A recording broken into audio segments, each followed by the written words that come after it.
జయసుధ గారు అంటే నాకు చాలా అభిమానం సార్. ఆవిడ ఎందులో వ్యక్తిగా, ఆవిడ స్త్రీగా, ఆవిడ అంటే జీవితాన్ని ఆవిడ స్వీకరించిన తీరు, కష్ట నష్టాలు, అప్స్ అండ్ డౌన్స్ నాకు చాలా ఇష్టం. నాకు ఒక ప్రొటెక్టివ్ ఫీలింగ్ వస్తుంది ఆవిడ చూసినప్పుడు. ఆవిడని అయ్యో జాగ్రత్త కాపాడుకోవాలని. అంటే నాకు ఆవిడకి ఏం అనుబంధం లేదు, పెద్ద పరిచయం కూడా లేదు. చూసినప్పుడు కొన్ని భావాలు కలుగుతాయి. అయితే ఆవిడ తక్కువ ఆవిడ మాత్రం కాదు. ఇప్పుడు నేను చెప్పినవన్నీ కూడా ఇంటూ 1000 వేసుకోవాలి. ఆ కమర్షియల్ పాయింట్స్ అన్నీ ఆవిడతో. డబ్బులు అయ్యో, రిక్షావాడి సినిమాకి మదర్ క్యారెక్టర్ ఎవరు, చిరంజీవి ఫ్లాష్ బ్యాక్లో అని అనుకున్నప్పుడు నేను జయసూద్ అంటే క్రాంతి కుమార్ గారు చెప్పారు, ఏనాడా ఏంటి జయసూద అది చేయదు అసలు, నాకు తెలీదా, నేను చేయిస్తాను, మంచి రెమ్యునరేషన్ ఇస్తారు చెప్పండి, మీరు చేయించండి చూస్తాను. మీనా కుమార్ ఇలాగ, హిందీ మీనా కుమార్ ఇలాగ ఆఫ్ షేడ్స్, మేము అనుకుంది కోదండ రామరెడ్డి డైరెక్టర్, అక్కడే చచ్చిపోయింది ఆ సినిమా. ఆఫ్ షేడ్స్ లైట్ అలా పెట్టి చెయ్యాలని చెప్పి వెళ్ళి ఇవిడికి నేనే చెప్పాను, ఏమండి ఇలా అలా నేను ఎందుకు చేయాలి ఏంటి, 15 లక్షలు ఇప్పిస్తాను అబ్బా 5 రోజులు. ఏమండే మీరు అంటారు కానీ క్రాంతి గారు ఎందుకు ఇస్తాను నాకు తెలియదు. ఏమంటే నేను ఎన్ని చేశాను, 5 సినిమాలు చేస్తే ₹1,00,000 ఇవ్వలేదు నాకు, ఇవ్వడు, నేను ఇప్పించాక మీరు చేయండి. వెంటనే క్రాంతి గారికి ఫోన్ చేసి ఇలా మాట్లాడాను, ఓకే అన్నారు. అంటే ఆవిడతో కూడా మాట్లాడి 15 ఇస్తున్నారు కదా నిజంగా. వెంటనే నేను తీసుకొని ఏమండి 15 ఇస్తేనే చెయ్యండి అని చెప్పేశానండి ఆవిడకి. ఇచ్చేసాడు 15 lakhs. అంటే డబ్బు చాలా అసలు ఆవిడ. నేను నూతన్ ప్రసాద్ నన్ను పిలిచి ఒకసారి ఏదో అర్జెంట్గా ఇంటికి రండి ఒకసారి, నాకు చెన్నైలో మాదొక సిట్టింగ్ జరుగుతోంది, ఫస్ట్ వైఫ్స్ క్లబ్ అని ఒక ఇంగ్లీష్ పిక్చర్ చూసి వీడికి ఆ పిక్చర్ బాగుంది సినిమాలు, ఒక కథను అత్త తయారు చేస్తున్నారు ఫస్ట్ వైఫ్స్ క్లబ్ అని. ఆవిడ డిస్కషన్కి వెళ్తూ ఉంటే ఈయన పిలిచారు మన నూతన్ ప్రసాద్, చెన్నైలో వెళ్ళాను.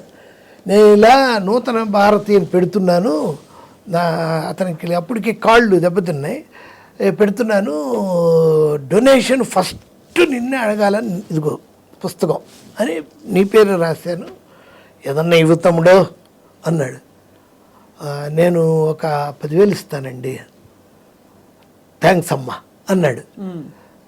వెంటనే నేను కారు ఎక్కి ఆవిడ ఇంటికి వెళ్ళకుండా మళ్ళీ ఇంటికి వెళ్ళి ₹10,000 డబ్బు తీసుకొచ్చి ఈయనకి ఇచ్చేసి, ఎందుకంటే మళ్ళీ మనం మిస్ అవుతామండి, ఆలోచనలు 2-3 వచ్చేస్తాయి నాకు, ఎంత ఇవ్వాలి, ఎందుకు ఇవ్వాలి, ఏంటి అనేది చెప్పి అందుకు ఇచ్చేస్తున్నాను, ఇచ్చేసాను.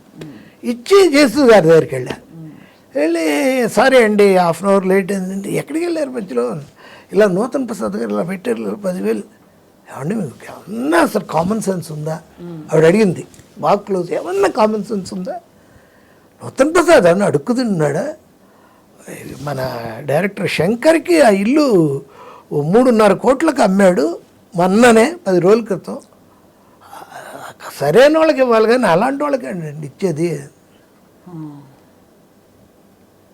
అంటే అడిగాడు. నేను తర్వాత ఫూల్ అయ్యానని, నిజమే కదా, అంత వాడికి ఇవ్వడం ఏంటి, మనమే తప్పు చేసేవే అనిపించింది మనసులో బాగా. ఇంకా అన్నారు ఆవిడ 2-3 మాటలు, మీరు అలా ఇవ్వకూడదు అంటే ఆఖరికి నేనే జోకేసా, అంటే ఇప్పుడు ఆయనకి ఇవ్వకూడదు మీకు ఇవ్వాలంటారా ఏంటి అని.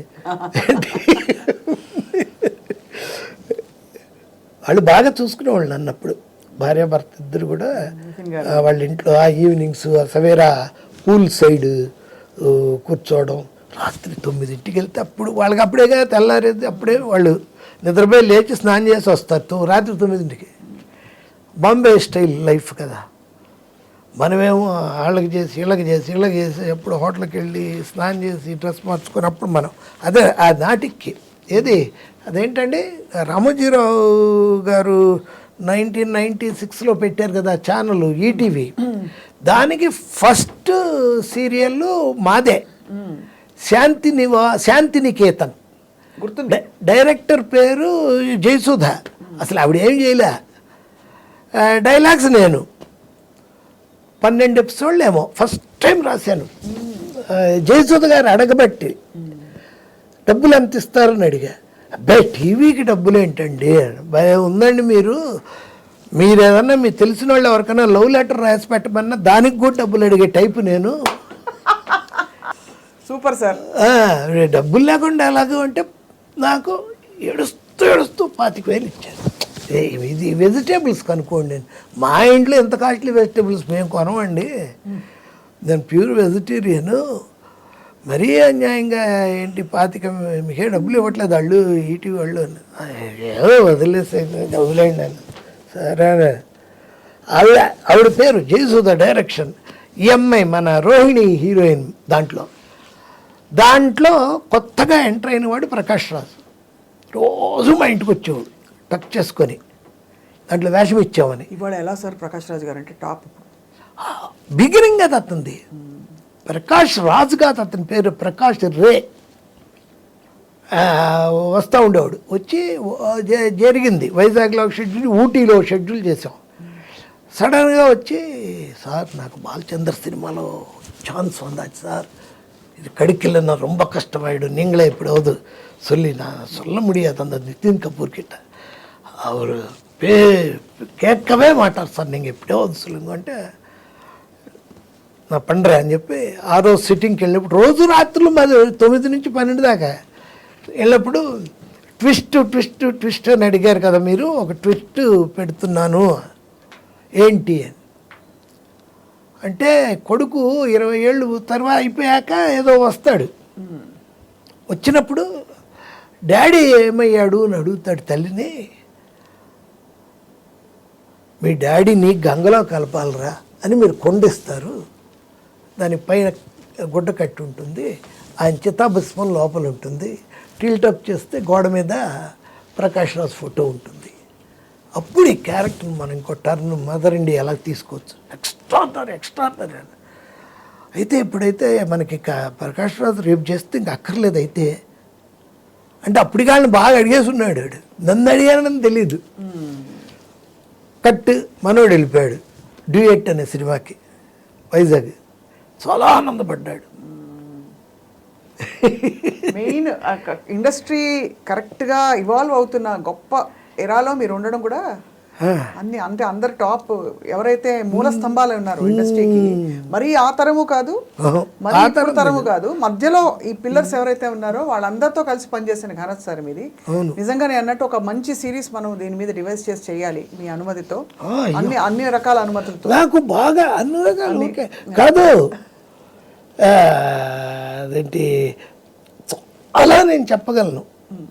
అందుకే పైగా మీరేమనుకుంటున్నారు కానీ నేను మీరు అసెట్ నాకు అనుకుంటున్నా. ఓహో, మీకు అంత అవును, మీకు అనుభవం పండిపోయారు కదా యాంకరింగ్లో. అసలు ఇంట్లో కూడా మీరు ఒక సోఫా ఎదురుగా కెమెరా లేకపోతే మాట్లాడరేమో. నేను అసలు ఇంట్లో మాట్లాడండి సార్, పాట పాడుకుంటా. అంతే, సూపర్. బాగా ఇష్టం మీకు పాటలు.